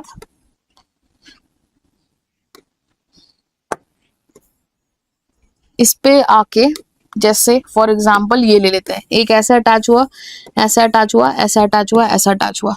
मान लो मैंने ये 2 हटा दिया, इसको मैंने रिमूव किया, तो ये चीज खींचेगी, ये चीज खींचेगी। तो सबसे पहले क्या आपका खींचेगा, ये काइनेटोकोर, काइनेटोकोर आपका इसके साथ अटैच है, तो सबसे पहले ये खींचेगा। तो इसी को एनसीईआरटी कहती है कि सेंट्रोमियर इज पुल्ड फर्स्ट। जब भी आपका स्पिंडल फाइबर खींचेगा तो सबसे पहले क्या जाएगा, आपका ये सेंट्रोमियर, और ये जो आर्म्स हैं क्रोमैटिड आर्म, ये पीछे की तरफ आएंगे। मतलब ये देख ऐसा हो जाएगा, ऐसा। तो ये ऐसा खिंचता जाएगा और आपकी आर्म्स क्या है, पीछे पीछे जाएंगी, ठीक है। तो उसको कहता है कि आर्म्स फॉलो या लैग बिहाइंड, ठीक है। और धीरे धीरे इनको ऑपोजिट पोल पे लेके जाएगा। तो मेटाफेज में क्या होता है, मेटाफेज में आपको क्रोमोसोम क्लियरली विजिबल होंगे माइक्रोस्कोप के अंदर। बेस्ट स्टेज होती है मॉर्फोलॉजी पढ़ने के लिए, क्यों? क्योंकि क्रोमोसोम प्रॉपरली कंडेंस हो चुका होता है, ठीक है। अपने प्रॉपर स्ट्रक्चर में क्या हो चुका होता है, कंडेंस हो चुका। तो बेस्ट स्टेज है इक्वेटोरियल प्लेट बनेगी, जहां पे क्रोमोसोम क्या होगा, मेटाफेज प्लेट बोलेंगे, जिसपे उस पे हमको क्रोमोसोम क्या करेगा, दिखेगा। आ जाओ, अब अपन नेक्स्ट स्टेज पे मूव करते हैं। तो अभी तक हमने क्या देखा, मेटाफेज पे में क्या हुआ है, क्रोमोसोम बन गया है, प्लेट पे चला गया है, स्पिंडल फाइबर लग गए हैं, ठीक है। अब देखो, एनसीईआरटी एक लाइन बोलती है, और मैंने तुम्हें ये बात पहले भी बताई थी। मैंने तुम्हें बोला था कि सेल साइकिल कंटिन्यूअस प्रोसेस है, ऐसा नहीं है कि एक स्टेज दूसरी स्टेज, ऐसा हम अपने अंडरस्टैंडिंग के लिए हमने क्या किया है, अलग अलग स्टेजेस बना दिए, ठीक है। अब देखो, जो मेटाफेज में स्पिंडल फाइबर अटैच हो रखा है तुम्हारे कहाँ पे, काइनेटोकोर से, वो क्या करता है, दोनों तरफ से खींचेगा, ठीक है। दोनों क्रोमैटिड आर्म्स को क्या करेगा, पुल करेगा। द मोमेंट दोनों आर्म आपस में स्प्लिट की, उसको हम बोल देते हैं कि एनाफेज चालू हो गया है। तो एनाफेज कब चालू होता है, स्प्लिटिंग ऑफ, ये देखो, splitting of sister chromatid marks start of anaphase. Sister chromatid ही आगे जाके डॉटर क्रोमोसोम बनेगी, यही जाके, और ये क्या करेगी, तुम्हारी डॉटर सिस्टर क्रोमैटिड किस में चेंज हो जाएगी, अब डॉटर क्रोमोसोम में। और ये डॉटर क्रोमोसोम एक पोल पे, दूसरी वाली डॉटर क्रोमोसोम दूसरे पोल पे जाएगी, दोनों सेपरेट होगी, मूव करेगी। अब ये स्टेज जो है, बेस्ट स्टेज होती है शेप ऑफ क्रोमोसोम पढ़ने के लिए। क्रोमोसोम आपका VLJ-I शेप का होता है, इसके बारे में हम पढ़ेंगे, ठीक है। कब पढ़ेंगे, जेनेटिक्स के अंदर, ठीक। मान ले कुछ नहीं होता है, इजी है, देखना। अगर मान ले कि ये मेरा क्रोमोसोम है जिसकी दोनों आर्म है, ठीक है, बराबर। मेरा कैसा क्रोमोसोम है, मेटासेंट्रिक। जब आर्म बराबर है तो उसको हमने क्या बोला, मेटासेंट्रिक। जब मेरा सेंट्रोसोम पुल होगा तो ये कैसे में कन्वर्ट होगा, ये कुछ ऐसा हो जाएगा, और ये टूट चुका है ना, तो अब देखना ये ऐसा दिखेगा मुझे। तो ये ऐसा बन गया V शेप। ऐसे ही एक सब मेटासेंट्रिक LJ-I, टीलोसेंट्रिक, ऐसे चेंज होते रहेंगे, बस वही है। तो शेप पढ़ने के लिए सबसे बेस्ट कौन सा है स्टेज, एनाफेज। ये जो मैंने तुम्हें बताया कि क्रोमोसोम में से यहां से स्पिंडल फाइबर खींचा, यहां से क्या हुआ, तुम्हारा स्पिंडल फाइबर खींचेगा, यहां से खींचेगा, है ना, तो वो क्या हो जाएगा, स्प्लिट होके किस में बन गया, डॉटर क्रोमोसोम में, ठीक है। तो अब हमारे पास क्या आ जाएंगे, दो क्रोमोसोम। पहले कितना, यही सेम देखना, इस स्टेज में क्या हुआ, ये यहां से खींचेगा, ये यहां से खींचेगा, तो ये बीच से टूट जाएगा ना, तो ये टूट गया, दो क्रोमोसोम बना लिया एनाफेज में। अब देखना, एक चीज होती है, एक बार आपका नीट में अभी रिसेंटली सवाल आया था कुछ सालों पहले, उसमें आपसे पूछा था एपीसी के बारे में। एपीसी क्या होता है, एनाफेज प्रमोटिंग कॉम्प्लेक्स। बेसिकली कुछ एंजाइम्स होते हैं जो क्या करते हैं, एक कोहेसिन प्रोटीन होता है, ठीक है। ये कोहेसिन प्रोटीन कहाँ प्रेजेंट होता है, आपका यहाँ सेंट्रोसोम में, ठीक है, जो काइनेटिक कोर है ना, उनको जोड़ा रखता है। तो ये क्या करता है, कुछ एंजाइम्स बनेंगे, ये एनाफेज प्रमोटिंग कॉम्प्लेक्स कुछ एंजाइम्स बनाएगा जो इस कोहेसिन का क्या करते हैं, डिसोल्यूशन। जैसे जो काइनेटोकोर्स है ना, वो ऊपर से सेंट्रोसोम से अटैच्ड है, उनके बीच में एक स्पेशल प्रोटीन प्रेजेंट होता है जिसको हम क्या बोलते हैं, कोहेसिन। उसका डिसोल्यूशन होगा, और जिसकी वजह से ये इजिली दो में ऐसा टूट के सेपरेट हो जाता है, ठीक है। जो कौन प्रमोट करता है, एपीसी, ठीक। तो अपन ये बात याद रखेंगे, आप ये पूरी चीजों को नोट कर लो। आ जाओ आगे बढ़ते हैं।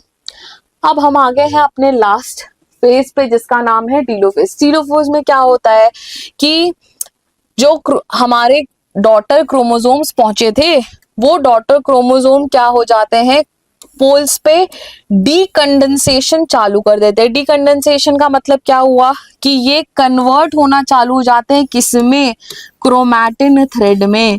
तो देखो बच्चों, मैंने तुम्हें बताया था कि अगर क्रोमैटिन थ्रेड आया तो इसका मतलब क्या होगा कि न्यूक्लियर मेम्ब्रेन आएगी, है ना। तो ये फेस एग्जैक्टली ऑपोजिट होती है किसकी, ये फेस एग्जैक्टली ऑपोजिट होती है आपके प्रोफेस की। इसमें न्यूक्लियर मेम्ब्रेन वापस से बनेगी, क्रोमोसोम किस में चेंज होने लगेगा, क्रोमैटिन थ्रेड में, सेल ऑर्गेनेल वापस आएंगे और सेल प्रिपेयर करना चालू कर देगी किसके लिए, साइटोकाइनेसिस में।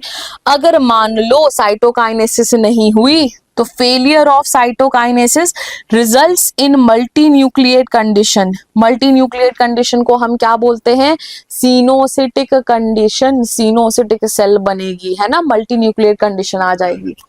आओ आगे देखें, साइटोकाइनेसिस का मतलब क्या हुआ, अब जो दो डॉटर न्यूक्लियाई बन गए हैं, साइटोप्लाज्म लेके दो सेल बनाएंगी। अब हमने दो टाइप की और हमें पता है कि प्लांट सेल और एनिमल सेल अलग है, बिकॉज दोनों के पास सेल ऑर्गेनेल्स अलग अलग टाइप के हैं। तो दोनों की जो साइटोकाइनेसिस होती है ना बच्चों, वो अलग अलग टाइप की होती है। देखो, जो एनिमल सेल है इसमें क्या बनता है, क्लीवेज फरो। जैसे मान ले कि ये सेल है, ये इसका न्यूक्लियस, ये इसका, तो सेल मेम्ब्रेन बाहर से अंदर की तरफ ऐसे इन्वेजिनेट करती है, और ये जो इन्वेजिनेशन होता है इसको हम क्या बोलते हैं, फरो। ठीक है, फरो फॉर्मेशन होता है। ये एक्टिन प्रोटीन करते हैं। एक्टिन प्रोटीन कैसे होते हैं, कॉन्ट्रैक्टाइल, मतलब तुम उनको क्या कर सकते हो, बेंड कर सकते हो, मोड़ सकते हो, अंदर की तरफ ले लोगे। ठीक है, इसकी वजह से क्या आएगी, इन्वेजिनेशन, जिसको हम क्या बोलेंगे, फरो। कोई भी चीज बाहर से अंदर की तरफ जाती है उसको हम बोलते हैं सेंट्रीपिटल। ठीक है, सेंट्रिक होगी बिकॉज सेंट्रिक होगी बिकॉज तुम्हारा सेंट्रियोल प्रेजेंट है। एम्फी एस्ट्रल होगी, एम्फी का मतलब होता है डुअल, दो।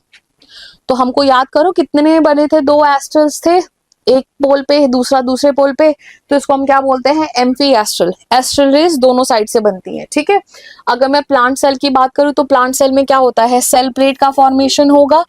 इसमें क्या होगा, ये जो सेल प्लेट बनती है ना वो सेंटर में बनती है।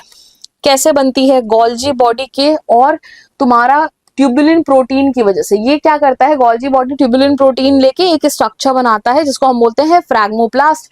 ये फ्रैग्मोप्लास्ट आया, कैल्शियम पेक्टेट का डिपोजिशन चालू कर देगा, जिसको हम सेल प्लेट, जो वही हमारा ये calcium pectate just like middle lamella होगा, आगे जाके ये सेल वॉल से जुड़ जाएगा और एक प्लांट सेल दो प्लांट सेल में टूट गई। ऐसे डिवीजन को हम क्या बोलते हैं, सेंट्रीफ्यूगल। कैसा होता है ये, एसेंट्रिक, इसमें सेंट्रियोल क्या होता है, एब्सेंट। एन एस्ट्रल होगा बिकॉज नो एस्टर का फॉर्मेशन, एस्ट्रल रेस तो होती ही नहीं है ना, सेंट्रियोल एब्सेंट है प्लांट सेल में, तो कैसा होगा मेरा इसका डिवीजन, एन एस्ट्रल। ठीक है, ऑलराइट, इसके आगे बढ़ते हैं अब देखो बच्चों, अपने को कुछ एक्स्ट्रा चीजें याद रखनी है, जैसे सिग्निफिकेंस ऑफ माइटोसिस। सबसे पहले growth, maintenance of cell size, repair, chromosome number रखना सेम, जिसको जेनेटिक स्टेबिलिटी बोलते हैं। ये सारा रिप्रोडक्शन का मोड ऑफ रिप्रोडक्शन है यूनिसेलुलर ऑर्गेनिजम्स में। ठीक है, ये चीज अपने को याद रखनी है, सिग्निफिकेंस क्या क्या है, कहाँ कहाँ माइटोसिस का यूज है। दूसरा अपने को याद रखना है माइटोटिक पॉइजन का। माइटोटिक पॉइजन का मतलब क्या होता है, वो केमिकल्स या वो सब्सटेंसेस जो माइटोसिस को रोक दे, पूरी माइटोसिस को रोक दे, किसी स्टेप को रोक दे, कुछ भी रोक दे। ठीक है, जैसे हमने एक एग्जांपल ले लिया कॉल्जिसिन का। कॉल्जिसिन एक केमिकल है जो स्पिंडल फाइबर की असेंबली को रोक देता है। अब देखो, स्पिंडल फाइबर बना नहीं तो जो मेरा क्रोमैटिन सेपरेट होगा, मूव करेगा, वो मूव ही नहीं कर पाएगा। सेपरेशन का जो हम अपन ने बात की कि असेंबली नहीं हो पाएगी उसकी, तो मूवमेंट नहीं हो पाएगी। तो तुम्हारा मान लो कि सेल की प्लॉइडी 2n थी, अब वो कैसी हो जाएगी 4n। पॉलीप्लॉइडी को क्या करता है, इंड्यूस, है ना। तीसरी चीज अपने को याद रखनी है, कुछ केमिकल्स जो माइटोजेंस का मतलब क्या हुआ, जो माइटोसिस कराए, विच स्टिमुलेट माइटोसिस। इसमें तुम्हारे प्लांट ग्रोथ हार्मोन, इंसुलिन, ये सारी चीजें आ गई। अब देखो, कभी कभी तुम्हारे सेल साइकिल में दोनों माइटोसिस मियोसिस से न्यूमेरिकल्स भी आ जाते हैं। न्यूमेरिकल्स कैसे आते हैं आपके, जैसे मान लो तुमसे पूछा कि tell me number of mitosis to make an cell, तो कुछ नहीं करना है अपने को, जो एन सेल का नंबर दिया है उसमें से एक माइनस कर दो, वही तुम्हारा आंसर होगा। जो बोला जेनरेशन बताने के लिए, तो जेनरेशन बताने के लिए टू मेक एन सेल, तो क्या हो जाएगा 2 टू द पावर x। जैसे फॉर एग्जांपल हमने एक न्यूमेरिकल भी रखा है कि जेनरेशन टू मेक 128 सेल, 128 को डिवाइड करते जाएंगे 2 से, कितना आया 2 टू द पावर 7, तो कितनी जनरेशन लगेगी अपने को, 7 जनरेशन, माइटोसिस कंप्लीट। अब अपन आगे मूव करेंगे मियोसिस के ऊपर। ठीक है, मैंने तुम्हें बताया था कि मियोसिस क्या है, एक तरीके का स्पेशलाइज्ड सेल डिवीजन है, जो किसमें होगा, स्पेशलाइज्ड सेल्स में होगा। ठीक है, उसमें क्या होगा, देखो पहले क्या था कि यूनिसेलुलर ऑर्गेनिजम्स थे जो बहुत ही स्मॉल थे, प्रिमिटिव थे, उनमें एसेक्सुअल मोड ऑफ रिप्रोडक्शन था। एसेक्सुअल मोड ऑफ रिप्रोडक्शन होने की वजह से क्या था, कम वेरिएशंस थे। ठीक है, कम वेरिएशन होने की वजह से क्या हो रहा था कि इवोल्यूशन अच्छा नहीं हो पा रहा था, तो धीरे धीरे नेचर ने क्या किया, माइटोसिस से ही मियोसिस को इवॉल्व करवाया और बोला कि सारी सेल मत करो, कुछ स्पेशलाइज सेल्स करेंगे जिनको हम बोलेंगे जर्म सेल। ठीक है, या तुम्हारी जो गैमीट्स बनाए, और उन्होंने बोला कि जो सेक्सुअल रिप्रोडक्शन में गैमीट का फॉर्मेशन होगा वो किसकी वजह से होगा, मियोसिस की वजह से। क्यों, क्योंकि फ्यूजन ऑफ गैमीट या फर्टिलाइजेशन से ही जाइगोट बनता है सेक्सुअल रिप्रोडक्शन में।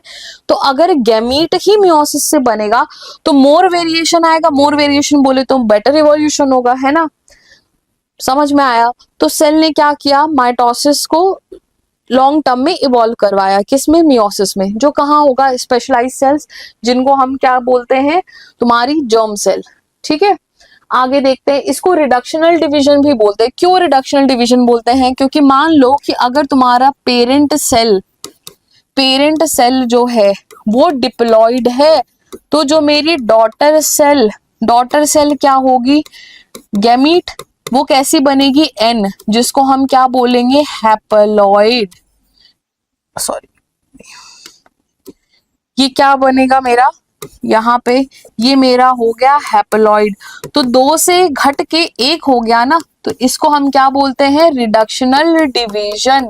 समझ आया क्या, डीएनए रेप्लिकेशन सिर्फ एक बार होता है बट सेल डिवीजन 2 बार होता है। कैसे, तुम्हारा मियोसिस 1 मियोसिस 2 दो में डिवाइड होती है मियोसिस में क्या आता है, मियोसिस 1 मियोसिस 2, बट जो एस फेज है वो पूरी मियोसिस में सिर्फ एक बार आएगा। ठीक है, तो ये चीज अपने को क्या करनी है, याद करनी है। क्रोमोसोम नंबर घटेगा डॉटर सेल में, है ना, जो जिसकी वजह से इसका नाम क्या है, रिडक्शनल डिवीजन। अब एक और चीज याद रखेंगे कि 1 meiosis leads to formation of 4 cell. अब जैसे देखो, अगर अपन बात करें तो पेरेंट सेल की बात करें तो यहाँ पे मेरा क्रोमोसोम का मैंने डीएनए कंटेंट को सी करके 8C कर लिया है।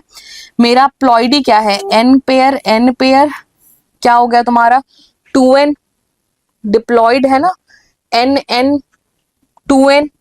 अब पहला मियोसिस जब होगा तो उसमें क्या होता है, मेरी हैप्लॉइड सेल बनेगी हाफ डीएनए कंटेंट के साथ। फिर जब मेरा मियोसिस 2 होगा वो जस्ट लाइक माइटोसिस होगा, उसमें क्या होगा, उसमें भी हैप्लॉइड रहेगा सेल बट उसका डीएनए कंटेंट फिर से हाफ हो जाएगा। कैसे होगा, ये सारी चीजें हम आगे देखेंगे। देखो पहले क्या हुआ कि एक क्रोमोसोम इस पेयर में से निकल के 2 सेल में जाएगा, फिर ये वाला जो क्रोमोसोम है जो मान लेते हैं कि ऐसा था, ये फिर से स्प्लिट हो जाएगा ऐसा, तो इससे क्या बन जाएगी, एक सेल ये एक सेल ये, तो टोटल कितनी सेल बनी, 4। समझ आया क्या, आओ आगे बढ़ते हैं, इसको आप नोट डाउन कर लीजिएगा। तो मेरे मियोसिस में कितनी स्टेजेस आती है, एज इट इज इंटरफेज आएगी G1 S G2 फेज, फिर आएगा मियोसिस 1। अब ये जो मियोसिस 1 है इसका प्रोफेज 1 सबसे इंपॉर्टेंट है। ठीक है, इसमें भी प्रोफेज, मेटाफेज, एनाफेज, टीलोफेज आएगी। अब ये जो प्रोफेज है ना, ये फर्दर डिवाइडेड है किसमें, leptotene, zygotene, pachytene, diplotene, diakinesis. Repeat करेंगे मेरे साथ, जो मियोसिस 1 का प्रोफेज है वो फर्दर डिवाइडेड है किसमें, leptotene, zygotene, pachytene, diplotene, diakinesis, 5 stages में डिवाइडेड है। उसके बाद फिर से metaphase 1, anaphase 1, telophase 1, meiosis 1, meiosis 2, दोनों के बीच में एक स्टेज आती है जिसको हम बोलते हैं इंटरकाइनेसिस। क्या बोलते हैं इसको? इंटरकाइनेसिस। इसके बारे में भी देखेंगे।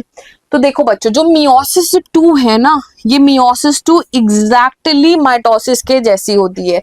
मैंने तुम्हें बताया क्या होगा कि तुम्हारी सिस्टर क्रोमैटिड क्या हो जाएगी, सेपरेट होगी, और कुछ नहीं होगा। सेम वही इवेंट है प्रोफेज, इसमें भी होगा। मेटा, एना, टीलोफेज, सारे फेजेस आएंगे।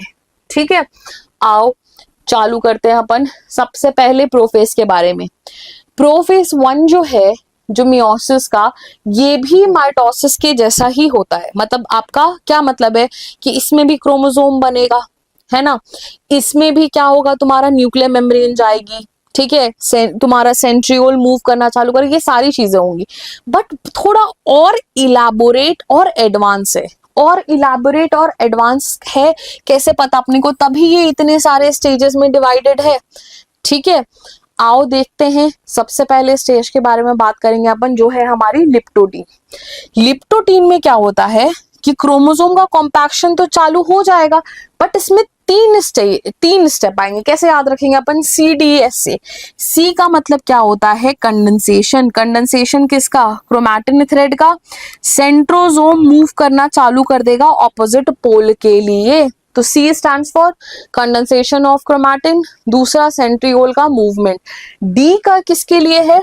Dissolution of nuclear membrane and cell organelle. Final जो स्टेज आती है वो आती है S को हम बोलते हैं स्पिंडल फाइबर फॉर्मेशन चालू हो जाएगा। कब? लिप्टोटीन स्टेज में। ठीक है, ये 3 इवेंट्स होंगे। अगला देखते हैं अपन। सेकंड जो है मेरा प्रोफेज 1 की स्टेज, वो है जाइगोटीन। जाइगोटीन में भी क्रोमोसोम कंडेंस हो रहे हैं, अब हमें थोड़े थोड़े दिखने लगेंगे। ठीक है, इसमें क्या आता है मेरा? SSB। जैसे CDS एग्जाम दिया तो एग्जाम तुमने क्लियर किया रिटर्न, फिर तुम किसके लिए जाते हो? SSB के लिए। तो लिप्टोटीन में CDS आया, तो जाइगोटीन में क्या आएगी तुम्हारी? SSB। आओ देखें, सबसे पहले क्या होगा? सिनेप्टोनीमल कॉम्प्लेक्स का फॉर्मेशन। सिनेप्टोनीमल कॉम्प्लेक्स का मतलब क्या होता है? क्रोमोसोम, कौन से क्रोमोसोम? होमोलॉगस क्रोमोसोम आपस में पास आना चालू करेंगे। होमोलॉगस क्रोमोसोम क्या होते हैं? जिनका स्ट्रक्चर, शेप, मॉर्फोलॉजी सेम हो। जीन सेम भी हो सकते हैं, डिफरेंट भी हो सकते हैं। डिफरेंट जीन जो है, जैसे फॉर एग्जाम्पल मेरा आई कलर हुआ, है ना। अब आई कलर तुम्हारा ब्लू भी हो सकता है, तुम्हारा ब्लैक भी हो सकता है। तो ये जो अलग अलग शेड आया है ना, इसी को हम क्या बोलते हैं? एलील। जेनेटिक्स में अपन डिटेल में पढ़ेंगे, बट फॉर नाउ इतना जानो, जीन क्या होगा तुम्हारा? आई का कलर। अब वो कोई भी हो सकता है ना, तुम्हारा ब्लू हो सकता है, ब्लैक हो सकता है, ब्राउन हो सकता है, कुछ भी हो सकता है। तो ये जो ब्लू, ब्लैक, ब्राउन है, वो क्या है? एक ही जीन के अलग अलग रूप, इसी को हम क्या बोलते हैं? एलील। ठीक है, तो जिन क्रोमोसोम का स्ट्रक्चर, शेप, मॉर्फोलॉजी या जीन सेम हो भी सकते, नहीं भी हो सकते, उनको हम क्या बोलते हैं? होमोलॉगस पेयर, एक जैसे क्रोमोसोम। वो क्या करेंगे? आपस में पास आना चालू करेंगे। जब ये पास आते हैं तो इसको हम क्या बोलते हैं? सिनेप्टोनीमल कॉम्प्लेक्स। ठीक है, टच नहीं करा है, पास आ रहे हैं। ठीक है, ये चीज याद रखेंगे अपन। इसको अपन क्या बोलते हैं? सिनेप्टोनीमल कॉम्प्लेक्स। ठीक, इस पूरे प्रोसेस को हम बोलते हैं, ऐसे जब पास आके प्रेजेंट हो जाते हैं तो उसको बोलते हैं सिनेप्सिस। और ये एक स्ट्रक्चर को हम बोलेंगे बाइवैलेंट या टेट्राड। देखना, जब 2 क्रोमैटिड आर्म है तो उसको मोनाड बोलते हैं। ठीक है, ऐसे करके 2 पेयर में है, 2 पेयर क्रोमैटिड आर्म, तो उसको हम क्या बोलते हैं? डायाड। जब 2 क्रोमोसोम से टोटल गिनेंगे ना, 1 2 3 4, 8 क्रोमैटिड आर्म हुए, 4 पेयर, तो उसको हम क्या बोलते हैं? टेट्राड या फिर बाइवैलेंट।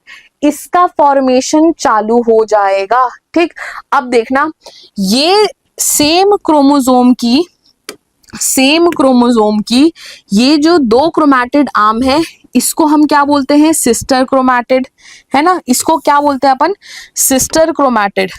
ठीक, और ये दोनों आपस में ये वाला क्रोमाटिड आर्म और ये वाले दूसरे पेयर का, this is what, this is non sister chromatid. तो जो सिनेप्टोनीमल कॉम्प्लेक्स है ना, ये हमेशा नॉन सिस्टर क्रोमैटिड्स में बनेगा, किसके, होमोलॉगस क्रोमोसोम के। ठीक है, ये बात अपन याद रखेंगे। ठीक, आओ नेक्स्ट स्टेज में चलते हैं। Next stage is pachytene. Pachytene में क्या 3 इवेंट होते हैं, आरसीबी। पहला इवेंट क्या है, रिकॉम्बिनेशन नोड्यूल का फॉर्मेशन। रिकॉम्बिनेशन नोड्यूल का मतलब क्या होता है, वो होता है साइट ऑफ क्रॉसिंग ओवर।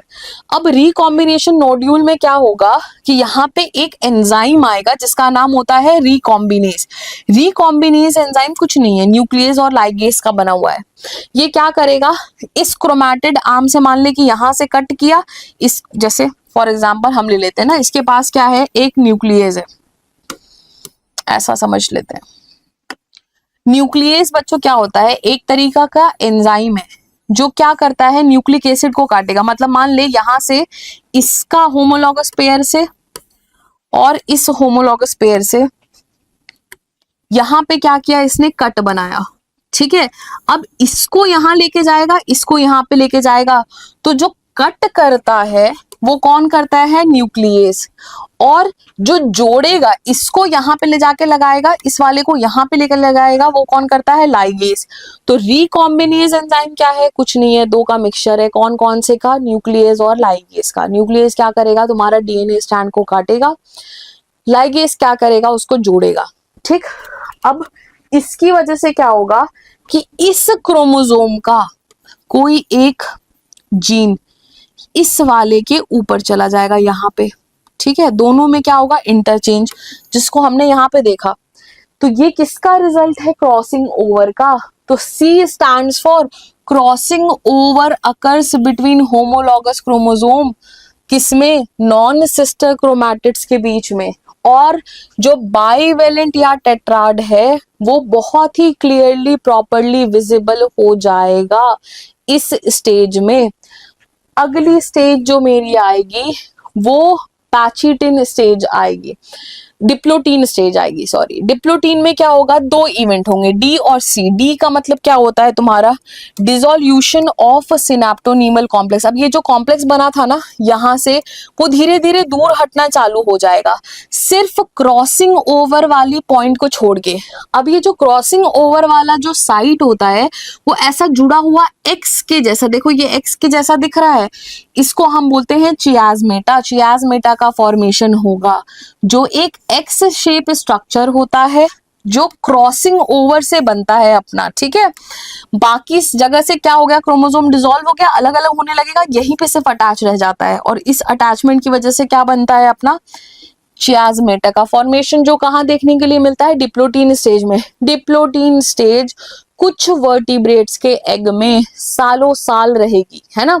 जैसे ह्यूमन फीमेल में जो मेंस्ट्रुअल साइकिल है वो 10 या 12 साल पे चालू होती है, बट जो एग आते हैं ना वो एग आपके बर्थ के टाइम से रहते हैं, है ना। तो 12 साल तक वो सस्पेंडेड किस में रहता है, डिप्लोटीन स्टेज में। ठीक, ये चीज अपन याद रखेंगे।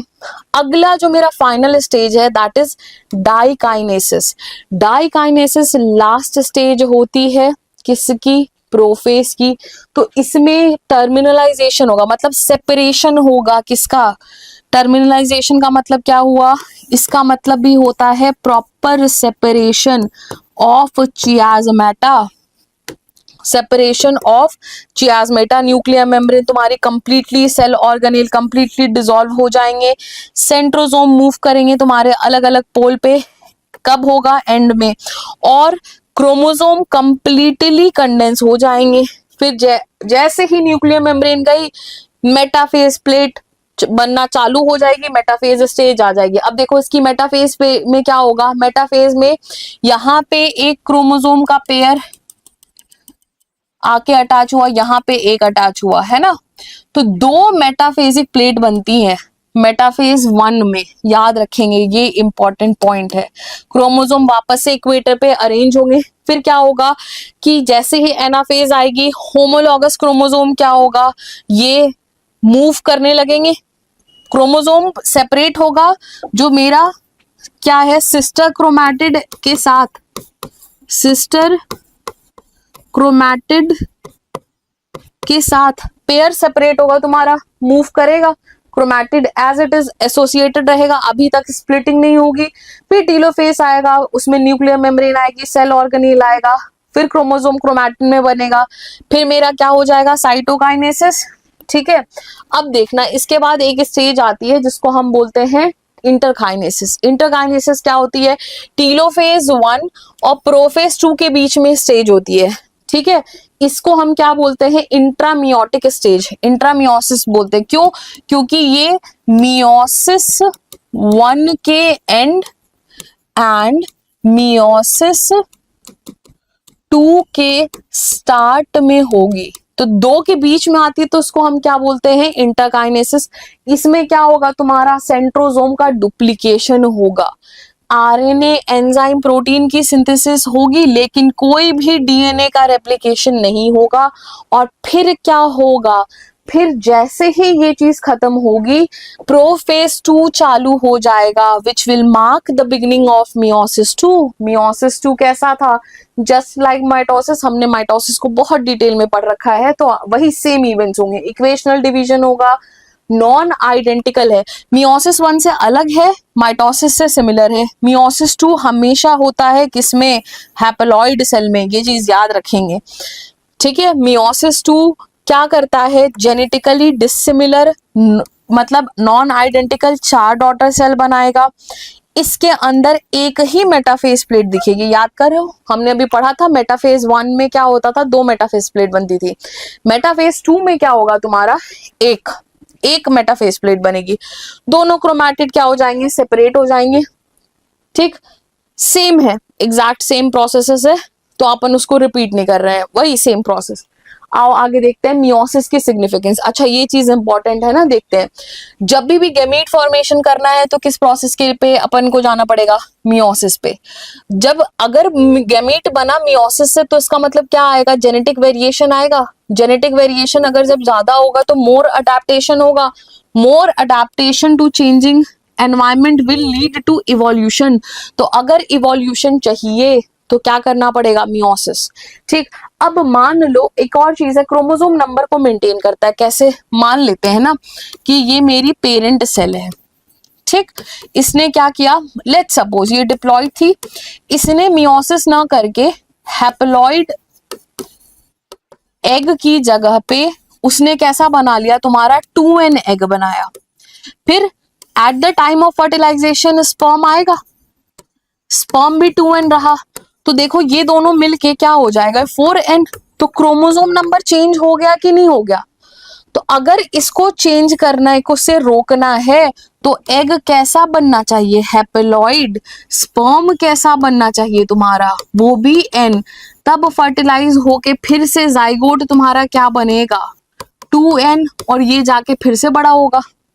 समझ आया क्या। तो क्रोमोसोम नंबर मेंटेन कौन करता है, मियोसिस। ठीक है, जैसे हमने बच्चों माइटोसिस में भी न्यूमेरिकल्स करे थे, वैसे ही कुछ कुछ न्यूमेरिकल्स आपके मियोसिस के भी हैं, जिनके फॉर्मूले हम देख लेंगे। Meiosis, number of meiosis to form n microspore pollen grain या पॉलन ग्रेन पर सेल, तो इसको कर लेंगे n/4। एक में 4 बनती है, एक मियोसिस से 4 सेल बनती है, तो नंबर ऑफ मियोसिस कितनी होगी, n/4। लेकिन वही अगर तुमसे मेगास्पोर या एम्ब्रियो सैक का पूछा तो उसमें अपन क्या लिखेंगे, n। क्यों, सुनना ये इंपॉर्टेंट है, आगे आएगा। इसमें भी तुम्हारे कितने बनेंगे, 4 बनते हैं सेल। ठीक है, 4 सेल्स बनेगी, बट 3 क्या हो जाती है, 3 गेट्स डीजेनरेटेड। तो एक ही सिर्फ डेवलप करती है इसमें, इसलिए इसका आंसर क्या होगा, n। n जो भी पूछा, नंबर ऑफ मियोसिस मेगास्पोर के लिए, मान लो पूछा 10 मेगास्पोर, तो कितनी मियोसिस लगेंगी, 10। ठीक है, अब अगर पूछा सीड बनाने के लिए कितनी लगेगी, तो सीड के लिए फीमेल का n, मेल का n/4 ऐड कर देंगे दोनों को, हमें आंसर मिल जाएगा। ठीक है, खत्म, दी एंड। ये था आपका लास्ट पार्ट, मेयोसिस की भी सिग्निफिकेंस।